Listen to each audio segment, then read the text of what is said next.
ફાંસીઓ વડ મહી કાંઠે અને આણંદની બાજુમાં છે। આખા ગામના જે કઈ ક્રાંતિકારી આમ આગળ આવે એટલે વડલે લટકાવી દેવામાં આવે। પછી જે કોઈ પરિવાર એક જુવાનને બાપાને માડીને ફાંસી કોઈ બેન દીકરીને લટકાડી દીધી હોય એને લેવા ન જવાય, કોઈ લેવા જાય તો એને લટકાડી દે અંગ્રેજો। અને એક 15-17 વર્ષના દીકરા જુવાનને ઈ ફાંસીએ લટકાડી દીધો અને એની 13-14 વર્ષની બેન હતી, રોતી હતી, માં આપણા ભાઈને તો લટકાડી દીધો પણ એને અગ્નિદાહ તો દેવો જોઈએ ને। ભાઈની લાશને લઈ આવી, માં હાલો, માં કે નો જવાય બેટા આપણને લટકાડી દે। તેથી હળી કાઢીને ભાઈની લાશને બથ ભરી ગઈ લટકતા ભાઈને કે મારા ભાઈને ફાંસી દીધી હોય મને દઈ દો, હવે મારે કાંઈ જીવવાની જરૂર નથી, મારે જીવનમાં કાંઈ નથી। આવા બલિદાનો દેવાના ત્યારે દેશ આઝાદ થયો છે।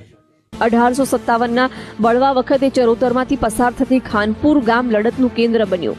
ઠાકુર જીવાભાઈ અને મુખી ગરબરદાસ બંને ભેગા મળીને ફિરંગી સેનાને હંફાવી રહ્યા હતા। બળવો ડામવા અંગ્રેજો મરણિયા થયા હતા।